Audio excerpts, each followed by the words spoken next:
ओम शांति।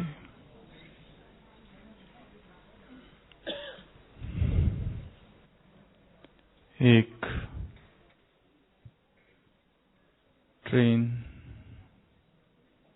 जो अभी अभी चालू हुई थी, प्लेटफॉर्म से निकली ही थी। उस ट्रेन में एक महिला बैठी थी और उसने देखा कि उसका एक जो सहयात्री है, एक व्यक्ति बहुत रो रहा है।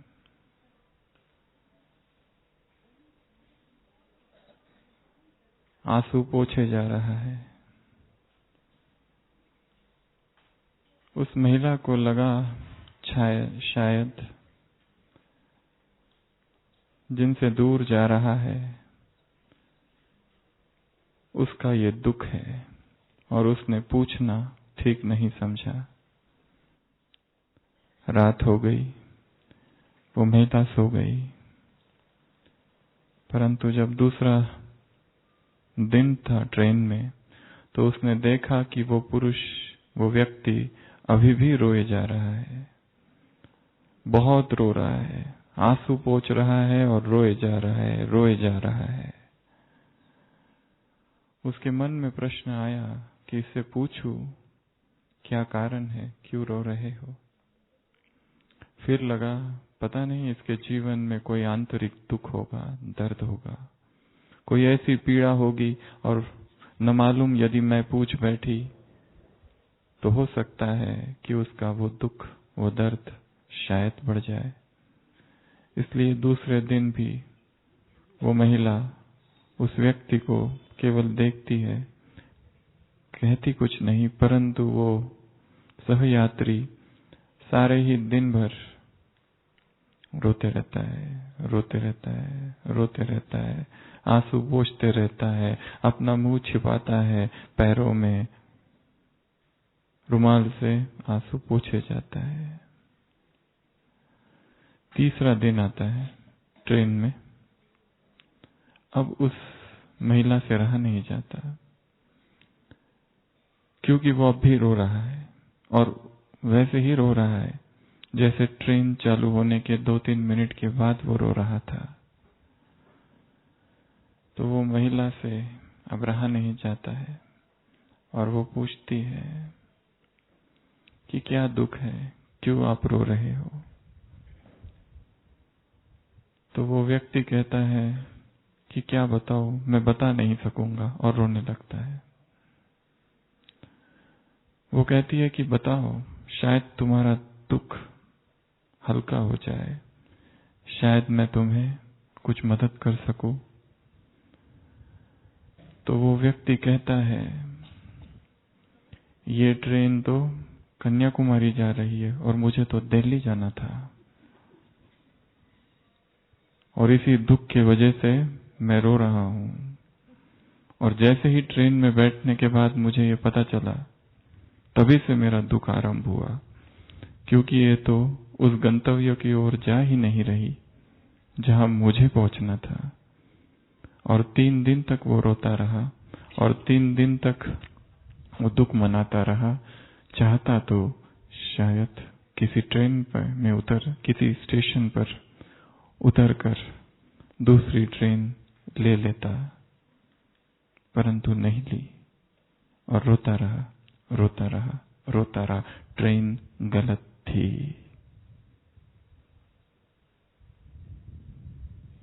कहीं हम भी इसी व्यक्ति की तरह गलत ट्रेन में ही नहीं बैठे, ऐसा तो नहीं, और उतरने का साहस इसलिए नहीं हो पा रहा क्योंकि ट्रेन चल पड़ी है। कहाँ जाना है पता चल गया है, पहले से पता था, पर जिस ट्रेन में मैं बैठा हूं वो ट्रेन तो कहीं और जा रही है। जिस ट्रेन में मैं बैठा हूं शायद वो वहां नहीं जा रही जहां भगवान कह रहा है। जिस आसक्ति की ट्रेन में मैं बैठा हूं, जिस मोह की ट्रेन में मैं बैठा हूं, जिन संस्कारों की ट्रेन में मैं बैठा हूं, वह बाप समान बनने के गंतव्य की ओर नहीं ले जा रही। और हम अंदर ही अंदर, क्योंकि बाहर शायद नहीं दिखा पाते, दुखी है, आंसू अदृश्य है, परंतु इतना जरूर पता है कि ये वो मार्ग नहीं, ये वो राह नहीं जिस ओर भगवान हमें चलाना चाहता है, ले जाना चाहता है। अध्यात्म अर्थात जब पता चल जाए रास्ता गलत है, रुक जाना और पीछे मुड़ के वापस आ जाना और फिर नए रास्ते की खोज और नए रास्ते पर चल पड़ना। इसी साहस का, इसी करेज का नाम पुरुषार्थ है। संसार की हालत बहुत बहुत नाजुक है। वर्तमान समय परिस्थितियां, संसार जिस दौर से चल रहा है उसमें कभी भी कुछ भी हो सकता है। सारी भविष्यवाणियां भगवान कर चुके हैं। अचानक मौत का बाजार गर्म होगा, होलसेल मौत होगा, कोई भी नहीं बचेगा। जो कुछ इन आंखों से देखते हो, आंखों सहित सब कुछ कारत हो जाएगा। भगवान सारी भविष्यवाणियां कर चुके हैं, परंतु हम गफलत में चल रहे हैं। ज्ञान सारा पता है, परंतु कभी कभी ये पता होना ही बंधन बन जाता है और ये पता होना ही अहंकार को जन्म देता है। और क्योंकि दूसरे क्या कहेंगे, दूसरे कहेंगे कितना मूर्ख है, गलत ट्रेन में बैठकर रो रहा था। वो यात्री चाहे तो 1 घंटे में उतर सकता, 2 घंटे में, 6 घंटे में, दूसरे दिन, तीसरे दिन, परंतु वो रोता रहा। कहीं वो यात्री, हम तो नहीं। तो हम कह रहे थे बाबा ने सारी भविष्यवाणियां कर दी है। ये संसार और इसकी दशा और दिशा कैसी है, क्या होने वाली है, सारा ज्ञान मुरलियों में है। ऐसी बहुत सी घटनाएं हो रही है जो ये दर्शाती है कि ये संसार और अधिक नहीं चलेगा। विज्ञान भी ऐसी बहुत सी बातें आजकल कह रहा है जो ये दर्शाता है कि संसार की हालत बिगड़ने वाली है। रूस में बहुत समय पहले, लगभग 12वीं शताब्दी में, एक राजकुमार हुआ था, ओलेग, जिसकी कहानियां संपूर्ण रशिया में बहुत प्रसिद्ध है। वो जो ओलेग था नोवगोरोड का, उसके विषय में एक भविष्यवाणी की गई थी कि उसकी मृत्यु उसी के घोड़े के द्वारा होगी।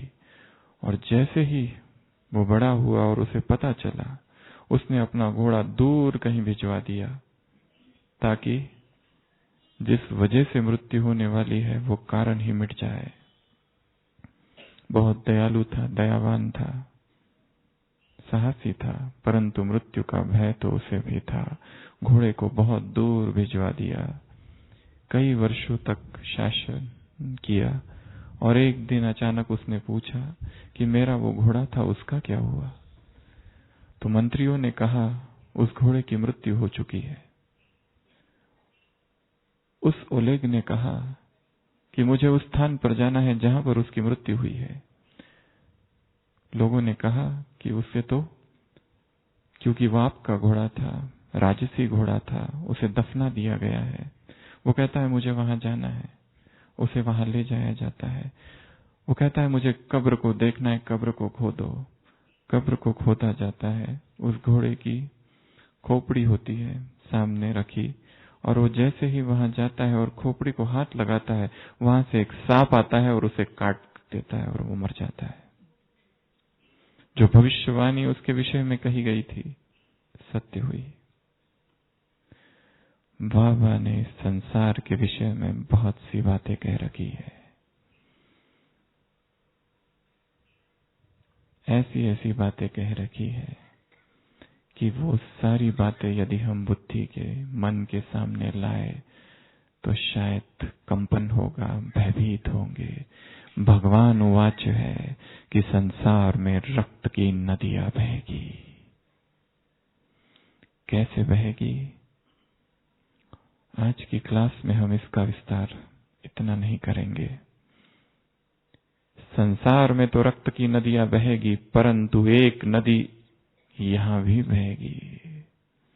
एक नदी ब्राह्मण संसार में भी बहेगी, और वो नदी उस रक्त की नदी से बहुत खतरनाक होगी, क्योंकि वो नदी होगी पश्चाताप की नदी। संसार की आत्माएं दुखी हो होकर शरीर छोड़ेगी, परंतु इस ब्राह्मण परिवार में, इस ब्राह्मण समाज में भी आंसू की नदियां बहेगी, और वो आंसू खून के आंसू होंगे, पश्चाताप के आंसू होंगे। आत्माओं को महसूस होगा कि भगवान हमें मिला, उसने हमें ये श्रीमत दी, उसने हमें ये कहने को कहा, परंतु हमने ये नहीं किया। वो जो आंसू होंगे वो खून के आंसू होंगे। संसार में रक्त की नदियां बहेगी। ऐसे 8 से 10 कारण बताए जाते हैं जिससे इस संसार का सर्वनाश होगा। एक कारण जो वैज्ञानिक कहते हैं, और 2013 में साइबेरिया नाम के एक स्थान पर जो हुआ था, उल्का पिंड, एस्टेरॉइड्स, एलियन अटैक, ऐसे इस धरती ग्रह के इर्द गिर्द कुछ ऐसी बातें, ऐसी चीजें, ऐसे ग्रह भटक रहे हैं, घूम रहे हैं। यदि वो टुकड़ा इस धरती पर पटक जाए तो एक क्षण में विनाश हो सकता है। ऐसा 2013 में साइबेरिया में हुआ था और 1600 लोग मर गए थे। एलियन अटैक या फिर एस्टेरॉइड अटैक। दूसरा एक कारण बताते हैं, सोलर स्टॉर्म। सूर्य जो है और जो ऊर्जा वो फेंक रहा है, एक समय आएगा उसकी ऊर्जा का तापमान इतना बढ़ जाएगा कि जैसे उसको छींक आएगी, स्नीजिंग ऑफ द सन, और वहां से प्रचंड अग्नि के गोले इस धरती पर गिरेंगे। ये दूसरा कारण बताया जाता है। तीसरा, सुपर वोल्केनोस। इटली में एक स्थान है जहां पर एक फ्रोजन वोल्केनो है। अगर सुपर वोल्केनो आ गया तो उसका वो लावा शायद सारी पृथ्वी को ढक देगा।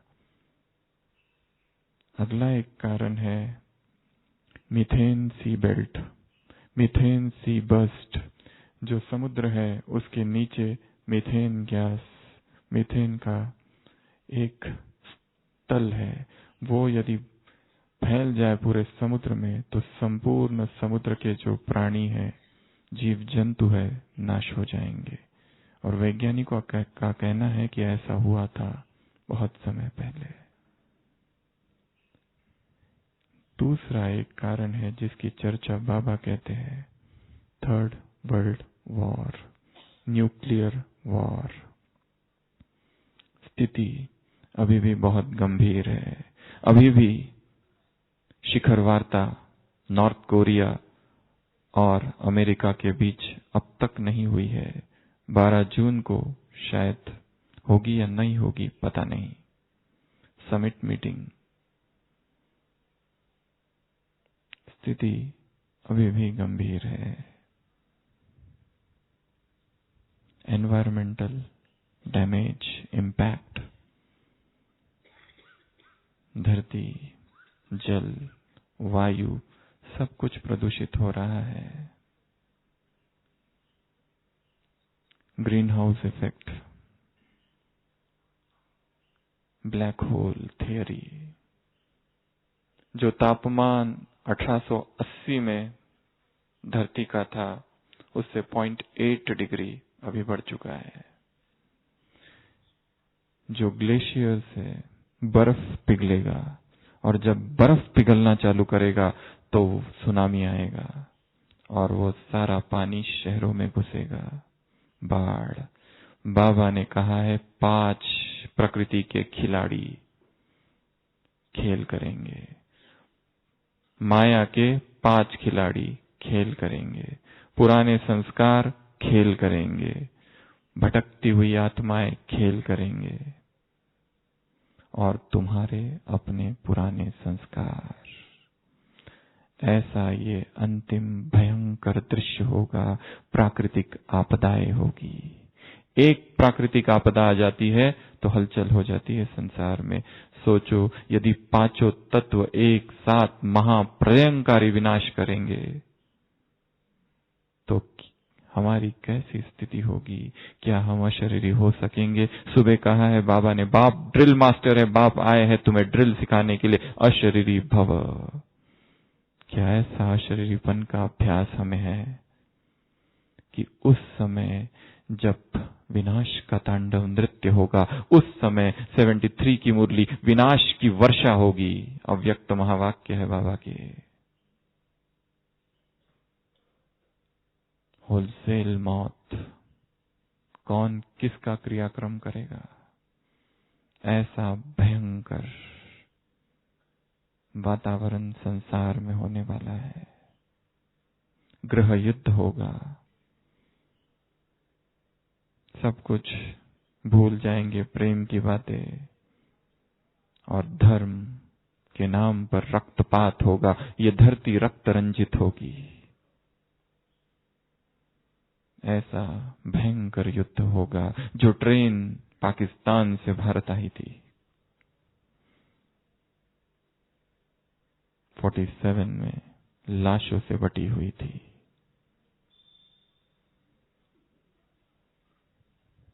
वैसा ही सीन, दर्दनाक सीन फिर होगा।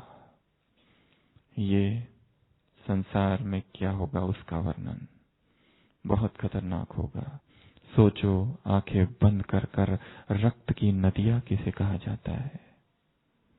नदियां बहेगी मनुष्य के रक्त की। धरती चारों ओर चीखेगी, पुकारेगी, हाहाकार होगा। डराने के लिए नहीं, परंतु अव्यक्त वाक्य है, मुरलियों में आई हुई बातें हैं, और ऐसा होगा क्योंकि जो कह रहा है वो संपूर्ण सत्य है। जो कह रहा है त्रिकालदर्शी है, सर्वज्ञ है, सब कुछ जानता है। परंतु इससे भी खतरनाक, इससे भी दर्दनाक, इससे भी भयावह, इससे भी डेंजरस, इससे भी टेरिबल, इससे भी टेरिफिक, इससे भी हॉरिफिक दृश्य यहां होगा। और वो होगा खून के आंसू।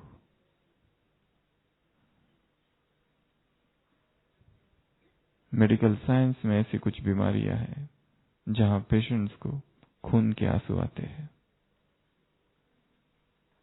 बहुत rare genetic disorders. Gardner Diamond syndrome, कोई इलाज नहीं, और उसमें बहुत सी बातें होती है, परंतु हम स्थूल खून के आंसू की बात नहीं कर रहे।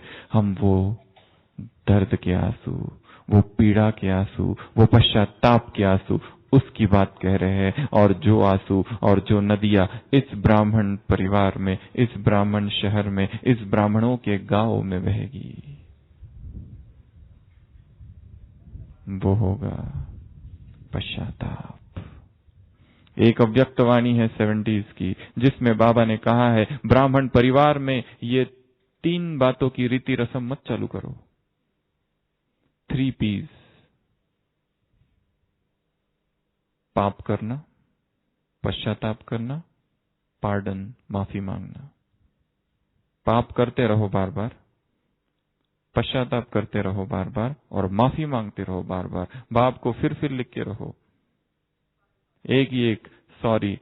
कितनी जब जब मधुबन में आओ तब तब बाबा की कुटिया में जाओ और सॉरी लिखो, सॉरी लिखो, सॉरी लिखो।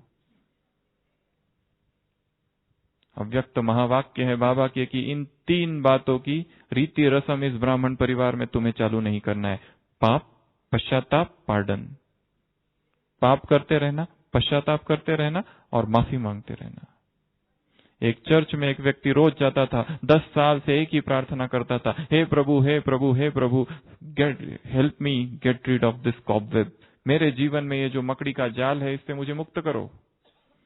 ये जो विस्तार कर रखा है, जिस बंधनों में मैं फंस गया हूं, इन देह की आसक्तियों में, इस पाप के इस मकड़ी जाल से मुझे मुक्त करो। रोज आकर एक ही प्रार्थना करता था। एक दिन वहां का जो पादरी था और रोज उसकी प्रार्थना सुनता था, पीछे से आया और कहने लगा, किल द स्पाइडर फर्स्ट, मकड़ी को तो मारो। जो कारण है, मूल कारण जिसकी वजह से पाप होता है, जो मूल कारण है, जो बंधन है, चाहे वो व्यक्ति है, संबंध है, वस्तु है, स्थान है, समय है, क्या है, जो भी है, जो कारण होगा जिस वजह से ये बंधन है, वो जो जाल निर्माण किया हुआ है, केवल प्रार्थना करने से कुछ नहीं होगा कि हे बाबा, इस जाल से मुझे मुक्त कर दो।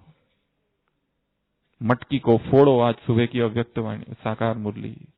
विकारों की मटकी फोड़ो और जहर का कलश उसको हटाओ।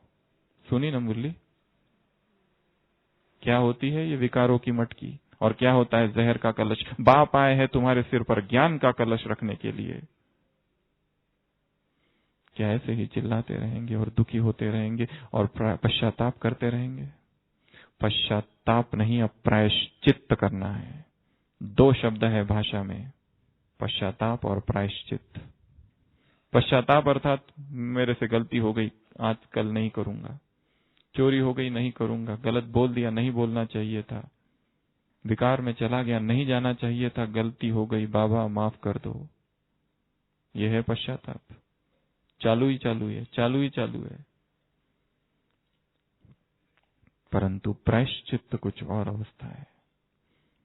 पश्चाताप कहता है मैंने गलत किया, प्रायश्चित्त कहता है मैं गलत हूं।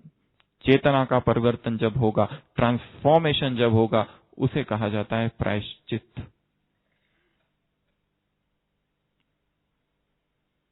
केवल पश्चाताप करना और केवल माफी मांगते रहना ये नहीं, परंतु भाषा में दोनों शब्द समानार्थी के रूप से प्रयोग किए जाते हैं, परंतु ये सूक्ष्म अंतर है। वह पश्चाताप जो एक ही बार हो, उसे प्रायश्चित्त कहा जाता है। बार बार गलती करते रहना, बार बार खत लिखते रहना, बाबा खुश नहीं होगा इससे।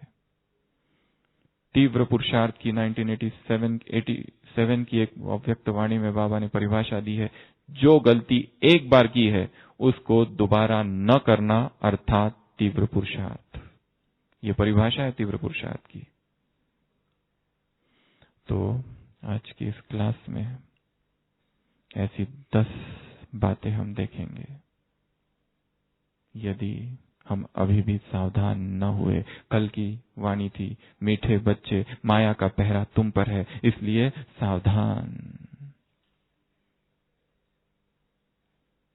जिसके लिए ब्राह्मणों को पश्चाताप करना पड़ेगा।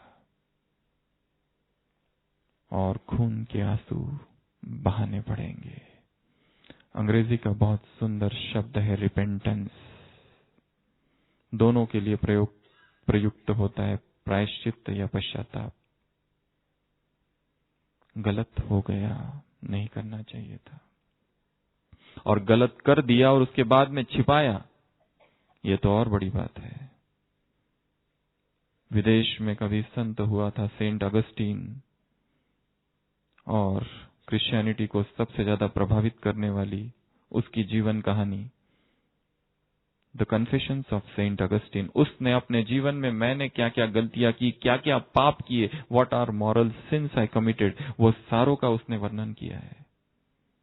और फिर अंत में लिखा कैसे मैं भगवान का बन गया, परंतु ये मेरा जो पापमय जीवन है उसने सब दुनिया के सामने रखा कि ये सब करने के बाद मुझे भगवान मिला।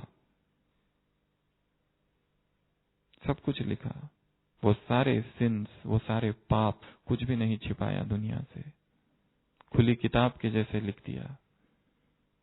बहुत प्रसिद्ध किताब है the Confessions of Saint Augustine. एक एक चीज बचपन में, युवा में कैसी वासनाओं ने उसको पकड़ा और कैसे भगवान से दूर होता गया और कैसे आया। तो एक है पाप करना, परंतु उससे भी बड़ा अपराध है वो कर कर छिपाना। घाव नासूर होगा, साकार महावाक्य है बाबा के। सबसे पहला पश्चाताप, सबसे पहली बात जिसके लिए ब्राह्मणों को पश्चाताप करना पड़ सकता है, और हम उस लिस्ट में न आए यदि हम चाहते हैं, तो अभी ही सावधान, अभी ही अलर्ट, अभी ही जागृत, अभी ही चौकन्ना, अभी ही चौकस, अभी ही माइंडफुल हो जाना है। जैसे हमने कहा, बहुत सुंदर शब्द है रिपेंटेंस। 10 अल्फाबेट्स है उसमें। सबसे पहला है याद, रिमेम्बरेंस। जितना बाबा को याद करना चाहिए था उतना हमने नहीं किया, जितना अशरीरी बनना चाहिए था उतना हम नहीं बने, जितनी ड्रिल करनी चाहिए थी, आत्माभिमानी बनना चाहिए था, उतना हम नहीं बने। समय था, अमृत वेला था, परंतु हम सोए पड़े थे। अमृत वेले का स्वर्णिम समय अशरीरी होने के लिए था। आज सुबह की साकार मुरली अशरीरी हो जाओ तो प्रभाव पड़ेगा, सन्नाटा छा जाएगा। और हम हमेशा लेट, हम अनियमित, हम कभी कर रहे कभी नहीं कर रहे, और हम चार्ट अप डाउन।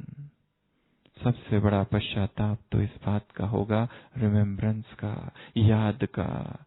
भगवान आया था, कह रहा था याद करो, और हमने कई बार उसकी यादों में अतीन्द्रिय सुख का भी अनुभव किया था। जब जब मधुबन में आए थे, पता नहीं क्या हुआ था और कैसे अशरीरी हो गए थे, पर यह भी पता नहीं चला कि जैसे ही लौकिक में गए और खलास, कैसी आंधी आ गई और कैसे तूफान आ गए, कैसे संबंधों में कड़वाहट छा गई, पता ही नहीं चला। आप सब जब यहां मधुबन में आए, हम एक बात कहना चाहेंगे कि यहीं से बैठकर प्लानिंग करनी है अगले 6 मास की, याद की, योग के चार्ट की। यहां बैठकर बाबा की कुटिया में बैठो, शांति स्तंभ पर बैठो, हिस्ट्री हॉल में, कमरे में, और एक अगले 6 महीने की मास्टर प्लान बनाना है कि वहां जाने के बाद क्या मैं करूं। वहां जाने के बाद ऐसी वो कौन सी बातें हैं जो मेरे चार्ट को, याद को नष्ट कर देती है। Kill the spider. वो जो मकड़ी है जो जाल बुन रही है, उसी मकड़ी की खोज और उसको नष्ट कर देना।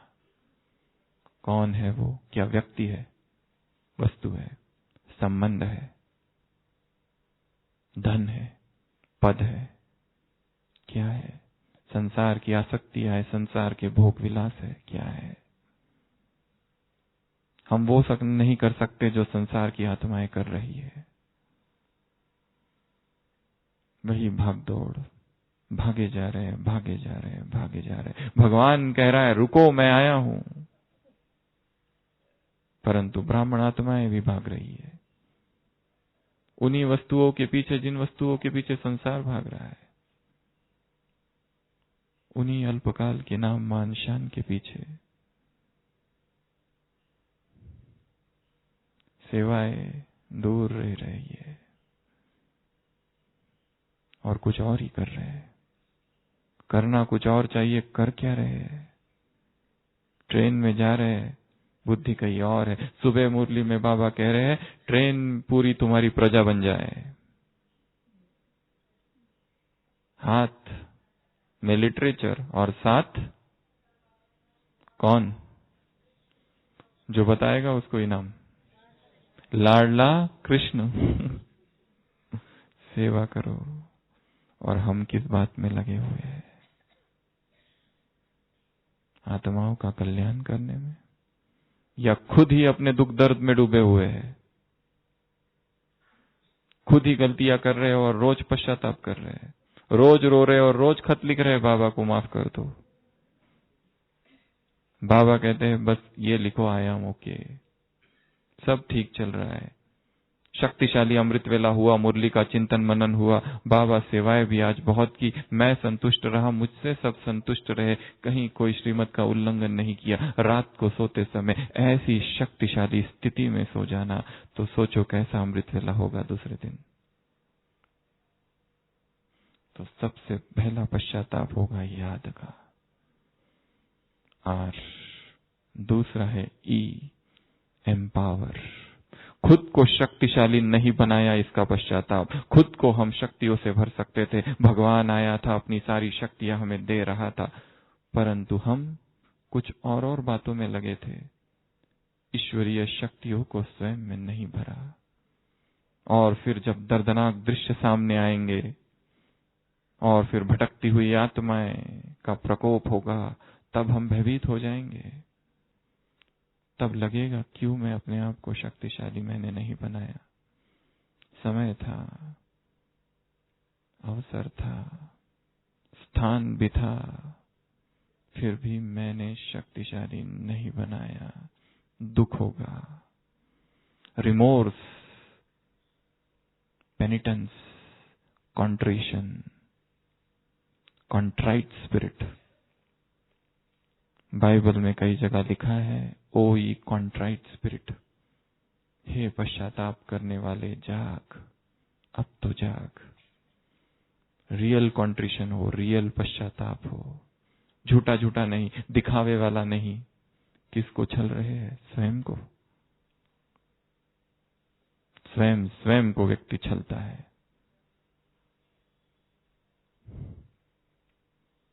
दूसरा पश्चाताप, एम्पावर।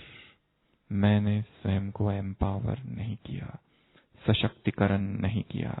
इसके लिए ये लक्ष्य रखना है, संगम युग पर स्पिरिचुअल पावर्स से मुझे अपने आप को भरना है। किससे भरेंगे? स्पिरिचुअल पावर्स से। कोई भी शक्ति कम न रह जाए, नहीं तो पश्चाताप होगा। तीसरा है P, P for purity. Purity, पवित्रता, ब्रह्मचर्य। ब्रह्मचर्य यदि संकल्प के तल पर खंडित हो रहा है, क्रिया के तल पर नहीं, संकल्प के तल पर और स्वप्न के तल पर, तो आत्मा कमजोर रह जाएगी। जीवन ऊर्जा जो सहस्त्रार पर बहे, वो यदि नीचे बह रही है, शक्ति व्यय हो रही है, अविवाहित तो रहे परंतु पवित्रता का बल जमा नहीं किया, तो अविवाहित तो संसार में भी असंख्य आत्माएं रहती है।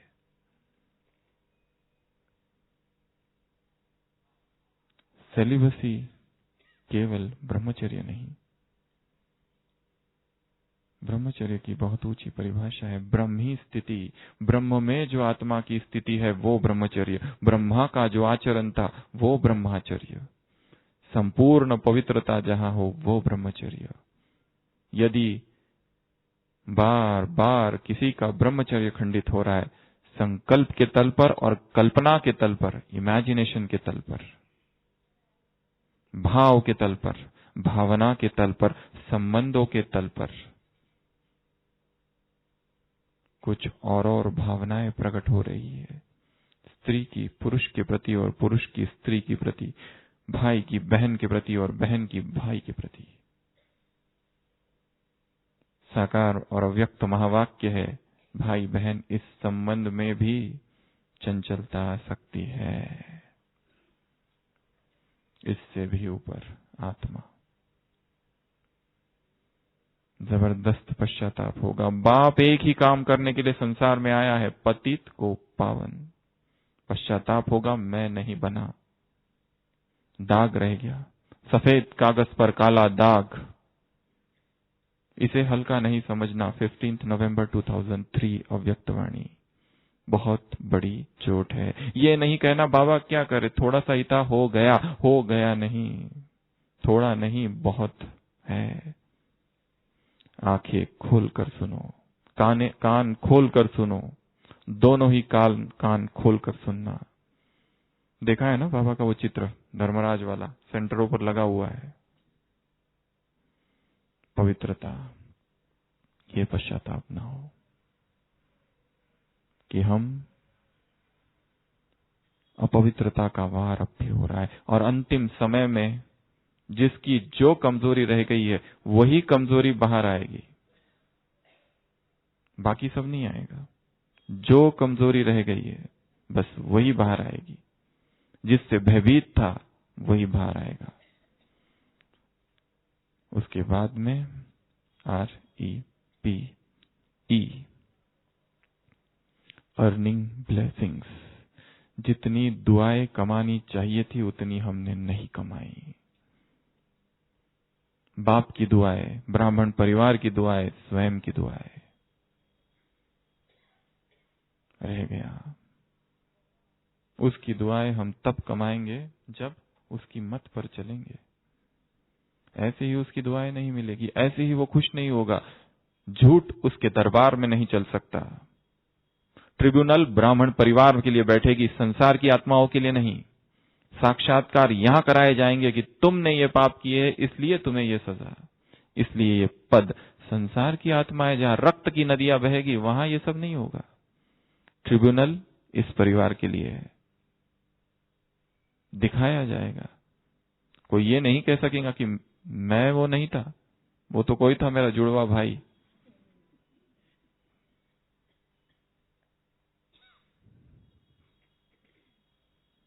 ऑडियो वीडियो की व्यवस्था सूक्ष्म वतन में है, सब दिखा देगा बाबा, वीडियो सहित। तुम ही है 3D 4D।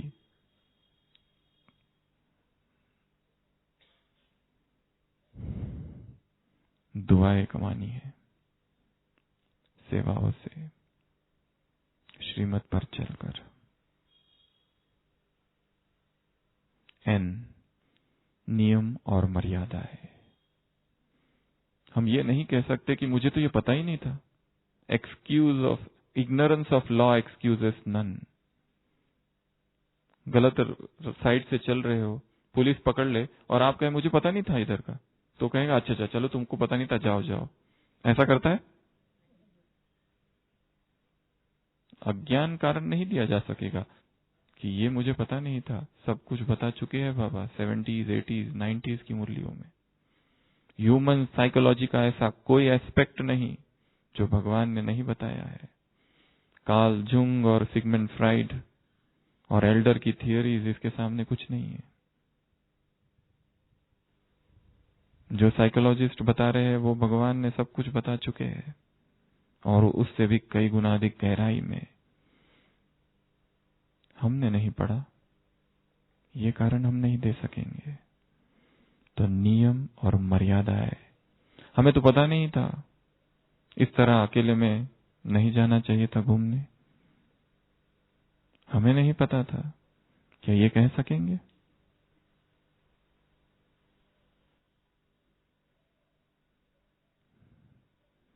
फिर दुख होगा, फिर दर्द होगा। यदि कोई सीनियर कह दे कि क्या तुम उसके साथ थे, हाँ या ना में जवाब दो, बाकी क्या थे और कहां थे हम वो सोचेंगे, दर्द होगा।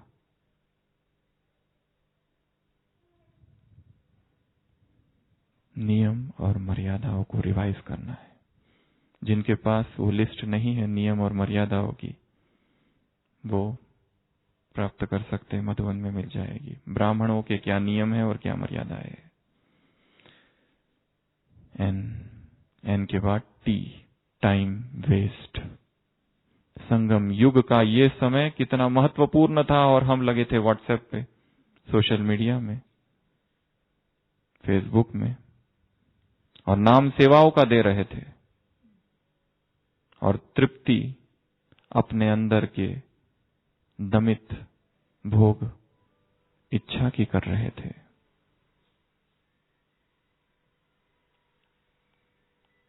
समय अमूल्य है। हमने अपने समय के साथ क्या किया? अमृत वेले से लेकर रात तक ज्ञान का चिंतन किया, मनन किया, सेवा की, योग किया, पुरुषार्थ किया, या परचिंतन किया, प्रदर्शन किया, किसने क्या किया और कौन क्या कर रहा है और कहां क्या चल रहा है, इसी में लगे रहे तो खून के आंसू आएंगे। बाबा ने कहा है समय और संकल्प सबसे बड़ा खजाना है, दो। जिसने इसको गवा दिया, सब गवाया।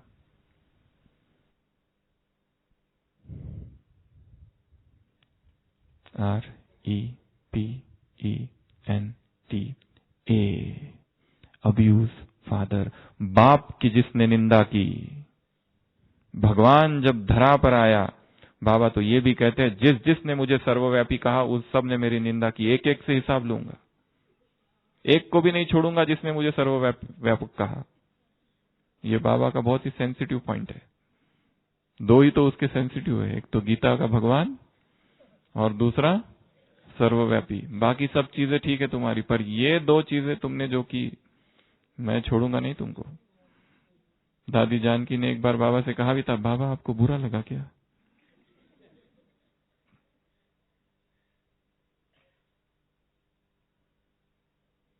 जिसने बाप की निंदा की। आप सबको होमवर्क दे रहे हैं, एक ब्राह्मण आत्मा बाप की निंदा किस तरह से करता है, लिखना है कल या जब भी समय मिला।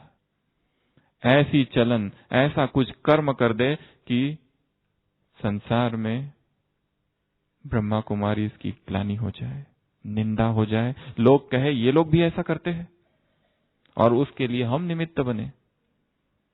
हम तो समझते थे ये लोग बहुत अच्छे हैं, पर ये लोग भी झगड़ा करते हैं, ये लोग भी चोरी करते हैं। बाप की जो निंदा करेगा, खून के आंसू फिक्स है। हमें बाप का नाम भला करना है, उसको प्रत्यक्ष करना है, उस पर मुरलिया है। और हमने कुछ ऐसा कर दिया जिससे संसार की आत्माएं हम पर हंसने लगे, थू थू करने लगे। सारी संस्था की बदनामी जिससे हो, यज्ञ की जिससे बदनामी हो, ऐसा कोई कार्य, ऐसा कोई वाक्य, ऐसा कोई बोल हमने कर दिया, कितना बड़ा बोझ होगा। यज्ञ का बोझ, बहुत बड़ा पाप होगा वो। तो ये भी एक ऐसी चीज है कि स्वयं को तैयार करना है इस तरह से कि बाबा का नाम वाला हो, ना ही उसकी ग्लानि, अब्यूज फादर। तो सभी अलर्ट होके बैठेंगे और सूक्ष्म वतन में स्वयं को ले जाएंगे, जहां पर बाबा को बाप, टीचर और सदगुरु के रूप में नहीं, धर्मराज के रूप में देखेंगे। और बाजू में एक स्क्रीन लगा है जिसमें अपने जीवन के सारे कर्म, सारे बोल, सारे संकल्प, दृष्टि, वृत्ति, सब कुछ दिखाई दे रहा है। और हम बाबा के सामने खड़े हैं और अब बाबा से रूह रिहान करो, बाबा ये मेरा जीवन है आपके सामने, सारे पाप कर्म सब कुछ यहाँ दिख रहा है, पुण्य पाप सब कुछ, और मैं आपके सामने आज। 8वां एन, नियरनेस टू गॉड। जितना बाबा के समीप रहना चाहिए था उतना हम नहीं रहे, जितने उसका उसके जैसा बनना चाहिए था वैसे हम नहीं बने।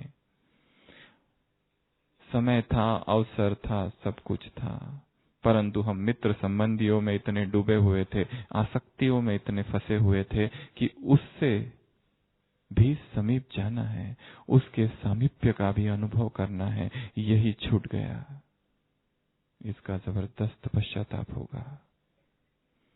अगला है सी, चर्निंग। ज्ञान का जितना चिंतन करना चाहिए था, मनन करना चाहिए था, उतना हमने नहीं किया। ज्ञान से स्वयं को शक्तिशाली बनाना था, नहीं बनाया, केवल प्रार्थनाएं करते रहे। पहले भक्ति मार्ग में देवी देवताओं की प्रार्थना करते थे, ज्ञान मार्ग में यहाँ पर शिव बाबा की भक्ति, ये कर दो, वो कर दो, ये दे दो, वो दे दो। यहाँ पर भी फरियाद, ज्ञान के शिविर में कहीं हम वो छिपे हुए भक्त तो नहीं।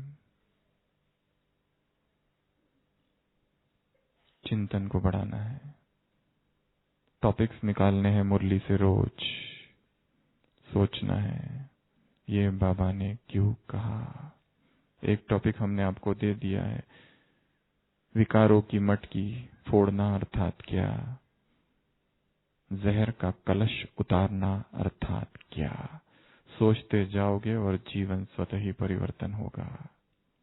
रटने से नहीं होगा, सुनने से नहीं होगा, चिंतन से, मनन से। क्योंकि मनन और चिंतन के बाद ही व्यक्ति तर्क करता है, वितर्क करता है, और फिर जीवन में परिवर्तन आएगा। लास्ट है ई फॉर एंजॉयमेंट। संगम युगी मौज का जीवन था, एंजॉय करना था, परंतु सारा जीवन, ये संगम युगी जीवन हमारा किस में बीत गया? दुख में, दर्द में, चिंताओं में, समस्याओं में।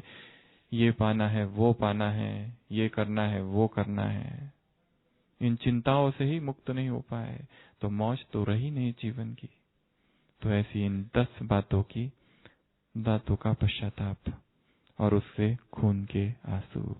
भारत में धर्मशास्त्र है, उसमें प्रायश्चित्त करने की 10 विधियां बताई है।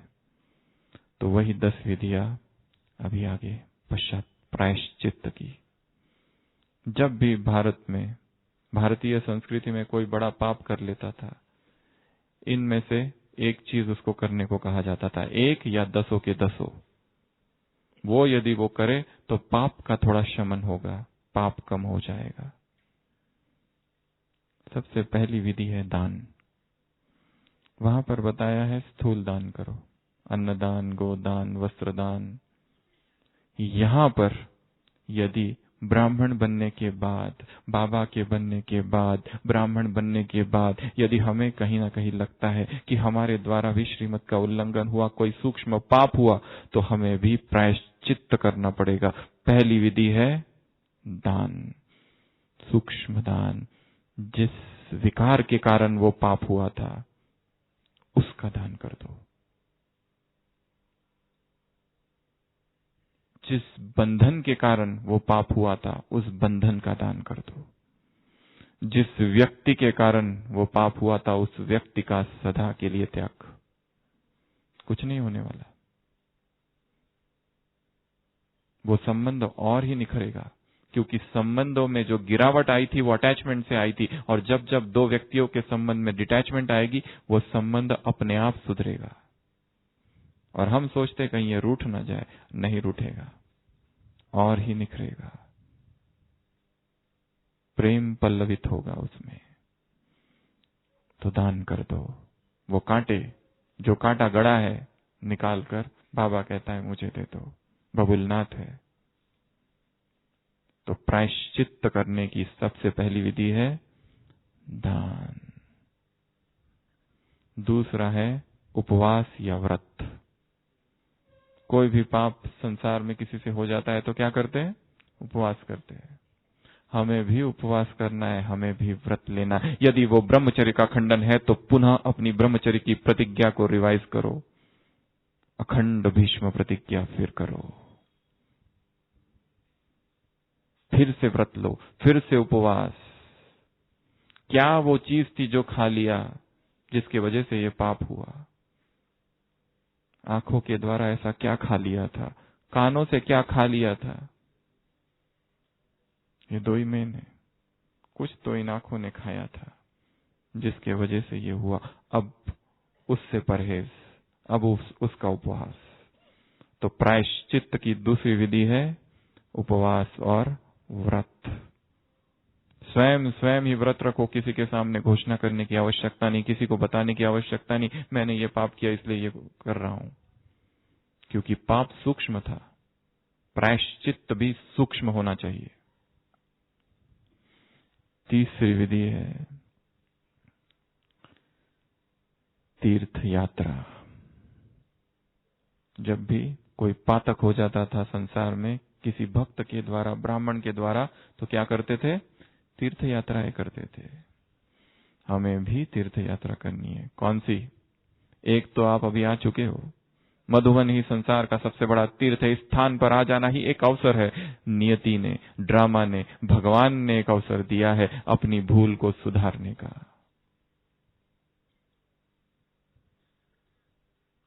उतर जाओ, ट्रेन गलत है, दूसरी ट्रेन खड़ी है, स्टेशन आ गया है, उतर जाओ और बैठो उस ट्रेन में। संगम युगी एक्सप्रेस छूट जाएगी नहीं तो सीधा सतयुग तक पहुंचाएगी, अगर बीच में यहां वहां ना उतरे उस ट्रेन में।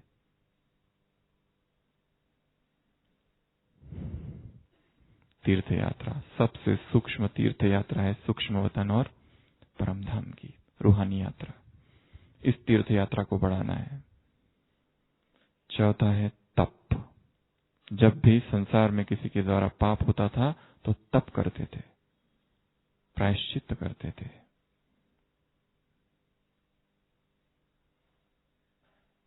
हमें भी अपनी तपस्या भट्टी करनी है।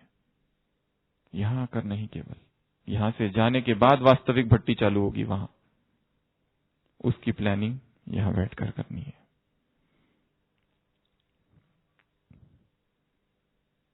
तप करना है, तप। जो कुछ हो गया उसको तप से मिटाना है।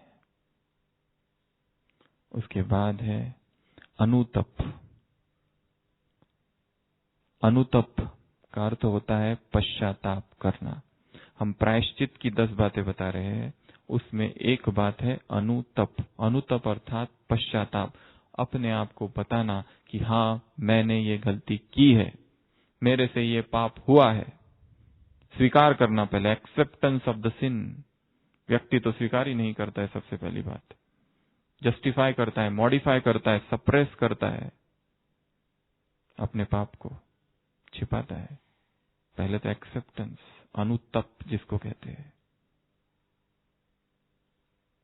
शास्त्रों की भाषा में। तो बाबा के सामने बैठना, सच्चे दिल से जो भी हुआ है स्वीकार करना, ये हुआ है, पर मैं जो हूं जैसा हूं आपका हूं, मेरे पाप अनंत तो तेरी कृपा भी कुछ कम अनंत नहीं।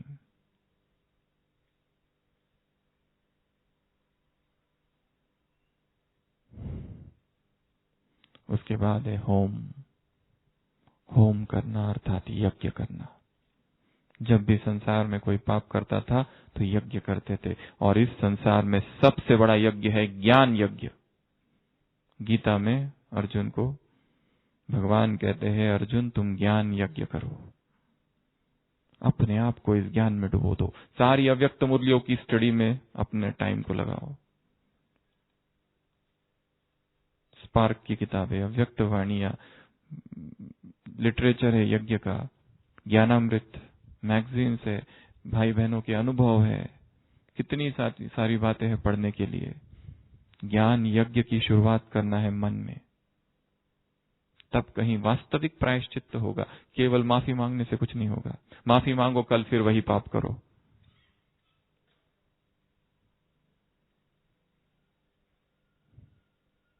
अगला है स्नान। नदी में स्नान करते हैं। हमें किस में स्नान करना है? ज्ञान में स्नान करना है, पवित्रता में स्नान करना है, ज्ञान सागर में स्नान करना है। आने वाले संडे की मुरली, तुम मास्टर ज्ञान प्यार के सागर हो, लहराते हो, तुम्हारी लहरें। स्नान करना है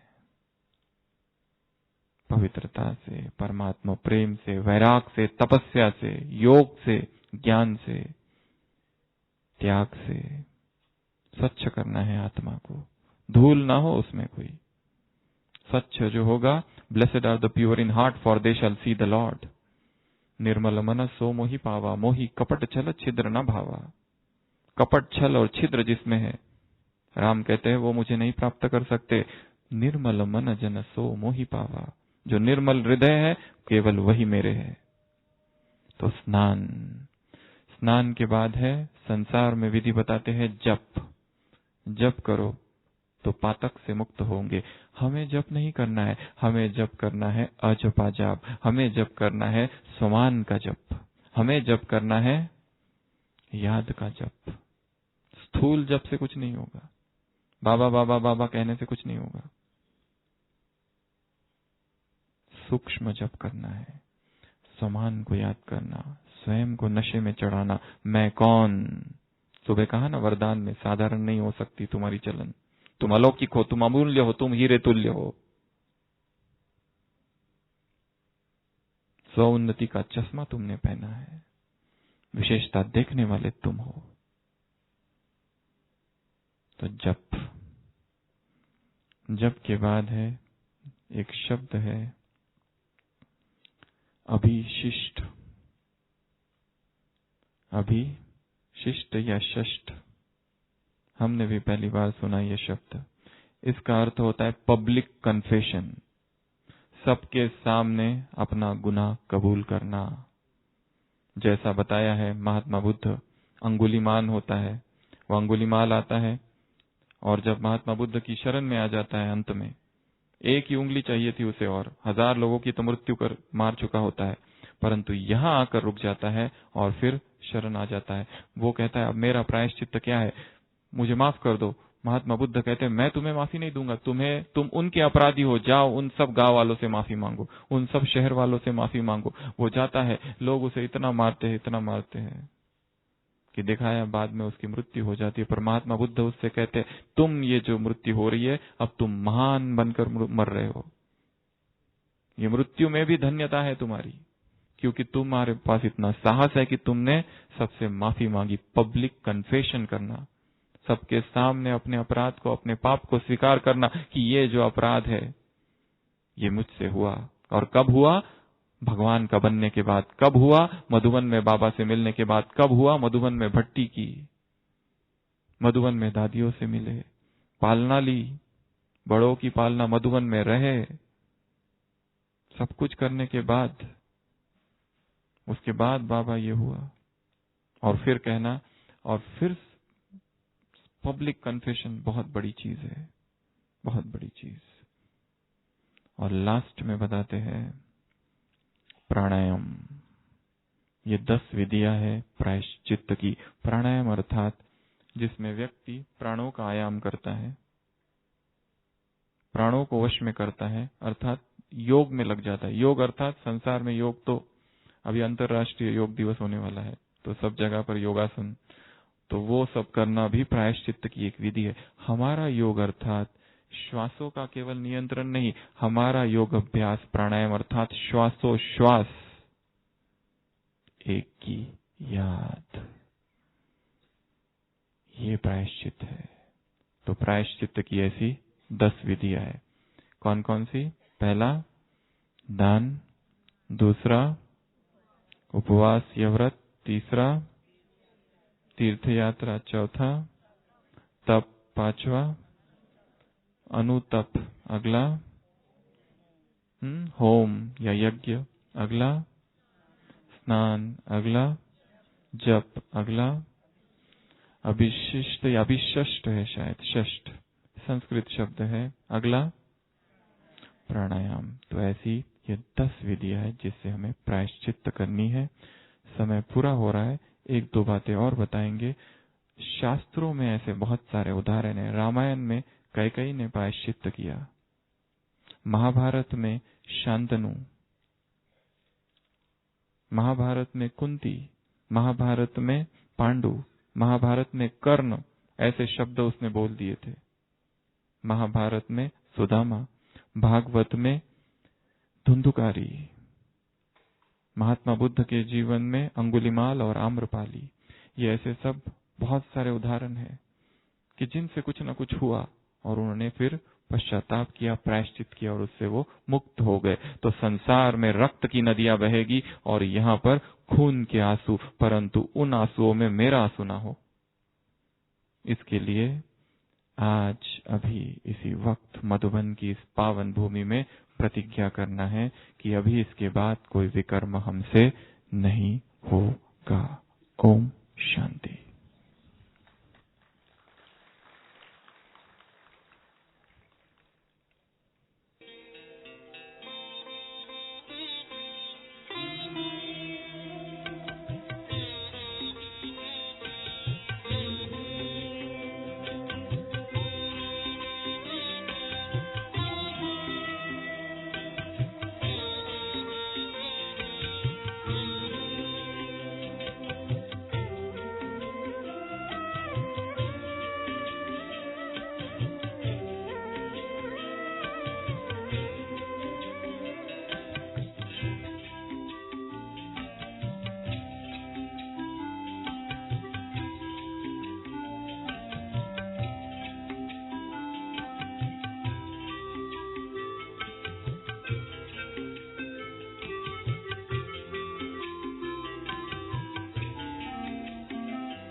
ओम शांति।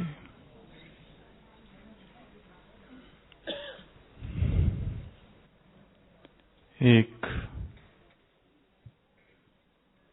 ट्रेन जो अभी अभी चालू हुई थी, प्लेटफॉर्म से निकली ही थी, उस ट्रेन में एक महिला बैठी थी और उसने देखा कि उसका एक जो सहयात्री है, एक व्यक्ति बहुत रो रहा है।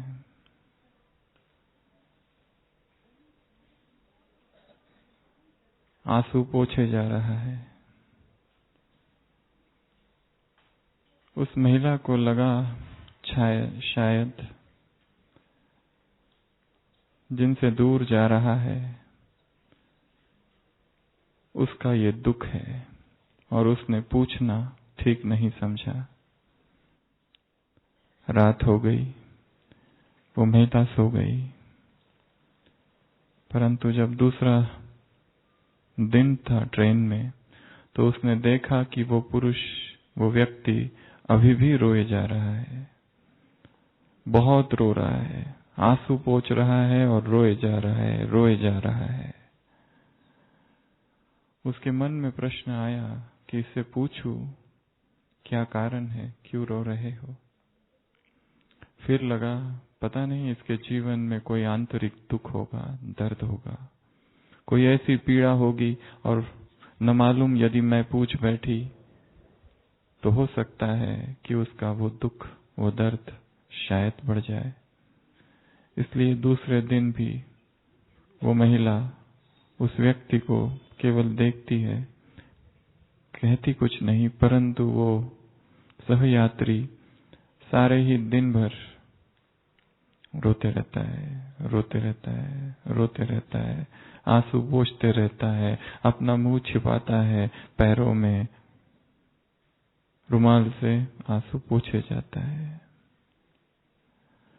तीसरा दिन आता है ट्रेन में। अब उस महिला से रहा नहीं जाता,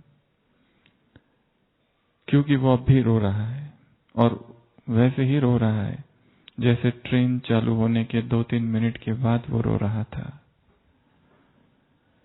तो वो महिला से अब रहा नहीं जाता है, और वो पूछती है कि क्या दुख है, क्यों आप रो रहे हो।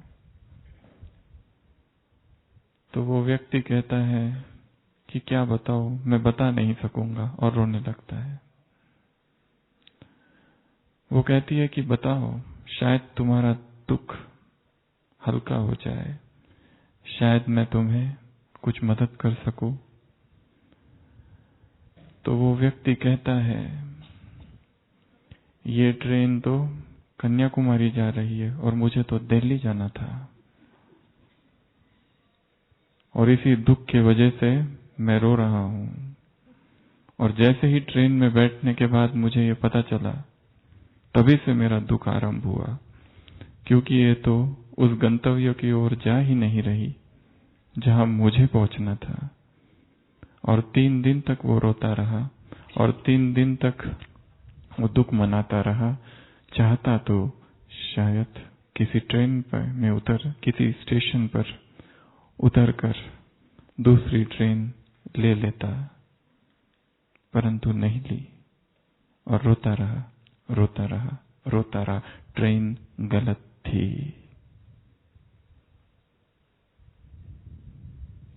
कहीं हम भी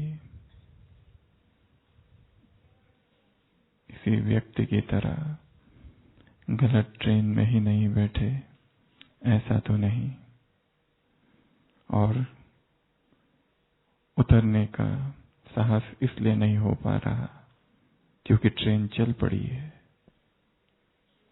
कहाँ जाना है पता चल गया है, पहले से पता था, पर जिस ट्रेन में मैं बैठा हूं वो ट्रेन तो कहीं और जा रही है। जिस ट्रेन में मैं बैठा हूं शायद वो वहां नहीं जा रही जहां भगवान कह रहा है। जिस आसक्ति की ट्रेन में मैं बैठा हूं, जिस मोह की ट्रेन में मैं बैठा हूं, जिन संस्कारों की ट्रेन में मैं बैठा हूं, वह बाप समान बनने के गंतव्य की ओर नहीं ले जा रही। और हम अंदर ही अंदर, क्योंकि बाहर शायद नहीं दिखा पाते, दुखी है, आंसू अदृश्य है, परंतु इतना जरूर पता है कि ये वो मार्ग नहीं, ये वो राह नहीं जिस ओर भगवान हमें चलाना चाहता है, ले जाना चाहता है। अध्यात्म अर्थात जब पता चल जाए रास्ता गलत है, रुक जाना और पीछे मुड़ के वापस आ जाना, और फिर नए रास्ते की खोज और नए रास्ते पर चल पड़ना। इसी साहस का, इसी करेज का नाम पुरुषार्थ है। संसार की हालत बहुत बहुत नाजुक है। वर्तमान समय परिस्थितियां संसार जिस दौर से चल रहा है उसमें कभी भी कुछ भी हो सकता है। सारी भविष्यवाणियां भगवान कर चुके हैं। अचानक मौत का बाजार गर्म होगा, होलसेल मौत होगा, कोई भी नहीं बचेगा। जो कुछ इन आंखों से देखते हो, आंखों सहित सब कुछ कारत हो जाएगा। भगवान सारी भविष्यवाणियां कर चुके हैं, परंतु हम गफलत में चल रहे हैं। ज्ञान सारा पता है, परंतु कभी कभी ये पता होना ही बंधन बन जाता है और ये पता होना ही अहंकार को जन्म देता है। और क्योंकि दूसरे क्या कहेंगे, दूसरे कहेंगे कितना मूर्ख है, गलत ट्रेन में बैठकर रो रहा था। वो यात्री चाहे तो 1 घंटे में उतर सकता, 2 घंटे में, 6 घंटे में, दूसरे दिन, तीसरे दिन, परंतु वो रोता रहा। कहीं वो यात्री हम तो नहीं। तो हम कह रहे थे बाबा ने सारी भविष्यवाणियां कर दी है। ये संसार और इसकी दशा और दिशा कैसी है, क्या होने वाली है, सारा ज्ञान मुरलियों में है। ऐसी बहुत सी घटनाएं हो रही है जो ये दर्शाती है कि ये संसार और अधिक नहीं चलेगा। विज्ञान भी ऐसी बहुत सी बातें आजकल कह रहा है जो ये दर्शाता है कि संसार की हालत बिगड़ने वाली है। रूस में बहुत समय पहले, लगभग 12वीं शताब्दी में, एक राजकुमार हुआ था, ओलेग, जिसकी कहानियां संपूर्ण रशिया में बहुत प्रसिद्ध है। वो जो ओलेग था नोवगोरोड का, उसके विषय में एक भविष्यवाणी की गई थी कि उसकी मृत्यु उसी के घोड़े के द्वारा होगी। और जैसे ही वो बड़ा हुआ और उसे पता चला, उसने अपना घोड़ा दूर कहीं भिजवा दिया ताकि जिस वजह से मृत्यु होने वाली है वो कारण ही मिट जाए। बहुत दयालु था, दयावान था, साहसी था, परंतु मृत्यु का भय तो उसे भी था। घोड़े को बहुत दूर भिजवा दिया, कई वर्षों तक शासन किया और एक दिन अचानक उसने पूछा कि मेरा वो घोड़ा था, उसका क्या हुआ? तो मंत्रियों ने कहा उस घोड़े की मृत्यु हो चुकी है। उस ओलेग ने कहा कि मुझे उस स्थान पर जाना है जहां पर उसकी मृत्यु हुई है। लोगों ने कहा कि उससे तो, क्योंकि वो आपका घोड़ा था, राजसी घोड़ा था, उसे दफना दिया गया है। वो कहता है मुझे वहां जाना है, उसे वहां ले जाया जाता है। वो कहता है मुझे कब्र को देखना है, कब्र को खोदो। कब्र को खोदा जाता है, उस घोड़े की खोपड़ी होती है सामने रखी, और वो जैसे ही वहां जाता है और खोपड़ी को हाथ लगाता है, वहां से एक सांप आता है और उसे काट देता है और वो मर जाता है। जो भविष्यवाणी उसके विषय में कही गई थी सत्य हुई। बाबा ने संसार के विषय में बहुत सी बातें कह रखी है। ऐसी ऐसी बातें कह रखी है कि वो सारी बातें यदि हम बुद्धि के, मन के सामने लाए तो शायद कंपन होगा, भयभीत होंगे। भगवान वाच है कि संसार में रक्त की नदियां बहेगी। कैसे बहेगी? आज की क्लास में हम इसका विस्तार इतना नहीं करेंगे। संसार में तो रक्त की नदियां बहेगी, परंतु एक नदी यहां भी बहेगी। एक नदी ब्राह्मण संसार में भी बहेगी, और वो नदी उस रक्त की नदी से बहुत खतरनाक होगी, क्योंकि वो नदी होगी पश्चाताप की नदी। संसार की आत्माएं दुखी हो होकर शरीर छोड़ेगी, परंतु इस ब्राह्मण परिवार में, इस ब्राह्मण समाज में भी आंसू की नदियां बहेगी, और वो आंसू खून के आंसू होंगे, पश्चाताप के आंसू होंगे। आत्माओं को महसूस होगा कि भगवान हमें मिला, उसने हमें ये श्रीमत दी, उसने हमें ये कहने को कहा, परंतु हमने ये नहीं किया। वो जो आंसू होंगे वो खून के आंसू होंगे। संसार में रक्त की नदियां बहेगी। ऐसे 8 से 10 कारण बताए जाते हैं जिससे इस संसार का सर्वनाश होगा। एक कारण जो वैज्ञानिक कहते हैं, और 2013 में साइबेरिया नाम के एक स्थान पर जो हुआ था,